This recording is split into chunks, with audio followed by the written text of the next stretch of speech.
कारक। जब जब किसी वाक्य में एक शब्द को दूसरे शब्द से व वाक्य से जोड़ा जाए तो वहाँ कारक होता है। कारक के अपने चिन्ह होते हैं। ठीक है, इसका मतलब कि जब किसी वाक्य को एक शब्द से दूसरे शब्द से अगर जोड़ा जाता है तो वहाँ पर कारक होता है। अब बात करते हैं संस्कृत में कारक कितने होते हैं, तो संस्कृत में कारक जो है 6 होते हैं। संस्कृत में विभक्तियाँ कितनी होती हैं, तो संस्कृत में विभक्तियाँ 7 होती हैं। अब बात करते हैं हिंदी में कारक कितने होते हैं, तो हिंदी में कारक 8 होते हैं। अब बात करते हैं हिंदी में विभक्तियाँ कितनी होती हैं, तो हिंदी में विभक्तियाँ 8 होती हैं। कारक के चिन्हों को विभक्तियाँ कहते हैं। ठीक है, कारक के चिन्हों को क्या कहते हैं, विभक्तियाँ कहते हैं। ठीक है, संश्लिष्ट विभक्ति और विश्लिष्ट विभक्ति। संश्लिष्ट विभक्ति में क्या होता है, संस मतलब इसमें सम और श्लिष्ट से मिलकर बना होता है। ठीक है, इसका मतलब क्या होता है, चिपकना होता है। जो विभक्ति साथ में चिपक जाए तो उसे क्या कहते हैं, संश्लिष्ट कहते हैं। ठीक है, और विश्लिष्ट का मतलब क्या होता है, बिना चिपके, जो बिना चिपके होती है उसको क्या कहते हैं, विश्लिष्ट कहते हैं। ठीक है, जैसे संश्लिष्ट विभक्ति की बात करते हैं, जब किसी सर्वनाम के बाद विभक्ति लगे तो वह संश्लिष्ट कहलाती है। ठीक है, जैसे मैंने, हमको, तुमसे, हमारा। ठीक है, संश्लिष्ट, संश्लिष्ट का मतलब चिपक जाती है। जैसे मान लीजिए अगर आपको मैं और ने शब्द अलग अलग लिखना है तो अलग अलग नहीं होगा, बल्कि क्या हो जाएगा, मैं और ने अगर वाक्य में लिखना है तो मैं के साथ ने क्या हो जाएगा, चिपक जाएगा, तो क्या हो जाएगा, मैंने बन जाएगा। हम के साथ को तो लिखेंगे अलग अलग, हम को अलग अलग नहीं लिखेंगे, तो हम के साथ को क्या हो जाएगा, चिपक जाएगा, तो यहाँ पर हो जाएगा हमको। तुम के साथ अगर से को चिपका देंगे तो क्या हो जाएगा, तुमसे।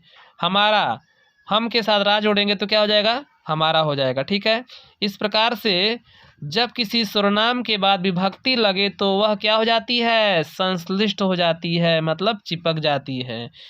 विश्लिष्ट, जब किसी वाक्य में संज्ञा शब्द के बाद लगती है तो वहाँ क्या हो जाती है, विश्लिष्ट हो जाती है। जैसे सुनील ने, ठीक है, सुनील ने सरिता को, सुधीर से, ये सब अलग हो रहा है। ठीक है ना, ये विश्लिष्ट है, उससे क्या है, बिना चिपके रह सकता है। ठीक है, यानी संज्ञा में चिपकने की जरूरत नहीं है। जब किसी वाक्य में संज्ञा शब्द के बाद लगती है, यानी संज्ञा के बाद अगर विभक्ति लगता है तो उस स्थिति में वह क्या होती है, विश्लिष्ट होती है, यानी दूर रहती है, चिपकी नहीं रहती है। लेकिन अगर सर्वनाम के बाद विभक्ति लगा दिया जाए तो वहाँ पर उसके साथ क्या होती है, चिपक जाती है। जैसे मैं हमारा सर्वनाम है, ने हमारी विभक्ति है, तो मैं के साथ ने चिपक जाएगा तो क्या हो जाएगा, मैंने। हम हमारा सर्वनाम है, जबकि को हमारी क्या है, विभक्ति है। ठीक है, कर्ता ने कर्म को, यानी कौन हो जाएगा, कर्म हो जाएगा, कर्म वाली विभक्ति है, तो को विभक्ति है, लेकिन हम के साथ को अगर चिपक जाएगा तो क्या हो जाएगा, हमको। तुम हमारी क्या है, सर्वनाम है और से विभक्ति है, तुमसे। ठीक है, इस तरीके से हम लोगों ने देखा कि सर्वनाम के साथ विभक्ति जो है चिपक जाती है तो उसको संश्लिष्ट बोलते हैं, जबकि संज्ञा के साथ जो है विभक्ति जो है क्या होती है, वह नहीं चिपकती है, उसको विश्लिष्ट बोलते हैं। ठीक है, जैसे सुनीता ने सरिता को सुधीर से। और आगे देखते हैं कारक के प्रकार। जैसे बताया गया है, कारक और विभक्ति, कर्ता ने, कर्म को, करण से के द्वारा, संप्रदान को के लिए, अपादान से अलग होने के भाव में, संबंध, काकी के, रारी रे, नानी रे, अधिकरण में पर। ठीक है, और संबोधन ये तो बता चुके हैं पहले ही, हे, अरे, अजी। ठीक है, आगे देखते हैं, चलिए अब विस्तार रूप से इसको देखते हैं। कर्ता कारक, कर्ता कारक में होगा जब किसी वाक्य में कोई कार्य हो या उस कार्य को करने वाले की सूचना मिले तो वही कार्य करने वाला क्या होगा, कर्ता कहलाता है। ठीक है, कार्य हो और कार्य की सूचना मिल जाए। जैसे इसमें चिन्ह जो होता है वो क्या होता है, चिन्ह जो है ने होता है, और क्रिया को करने वाला, क्रिया को क्या हो जाएगा, करने वाला, इसका पहचान हो जाएगा। जैसे जहाँ पर कर्ता एवं क्रिया के लिंग भिन्न होंगे वहाँ प्रायः ने विभक्ति होगी। कर्ता और क्रिया के अगर लिंग भिन्न हो जाए तो वहाँ क्या हो जाएगी, ने विभक्ति हो जाएगी। जैसे राजेश ने साइकिल चलाई। राजेश ने साइकिल चलाई। ये राजेश, ये वाक्य क्या हो जाएगा, कर्ता कारक हो जाएगा, ये स्त्रीलिंग हो जाएगा, हो जा रहा है। ठीक है, तो यह वाक्य जो है स्त्रीलिंग हो गया। राजेश साइकिल चलाया, ये क्या होगा, शुद्ध हो जाएगा। और यह अशुद्ध, क्योंकि राजेश हमारा क्या है, पुल्लिंग है। तो अगर यहाँ पर पुल्लिंग है तो यह भी क्या होना चाहिए, चलाई, चलाया भी क्या होना चाहिए, पुल्लिंग होना चाहिए। ठीक है, तो यह गलत है, इसलिए राजेश साइकिल चलाया, यह शब्द क्या होगा, शुद्ध होगा। जैसे ममता खाना पकाती है। ठीक है, ममता खाना पकाती है, यहाँ पर भी पुल्लिंग, यहाँ पर भी पुल्लिंग। ममता ने खाना पकाया। ठीक है, तो खाना पकाया या नहीं होगा, क्योंकि यहाँ पर स्त्रीलिंग है, यहाँ पर क्या है, पुल्लिंग है।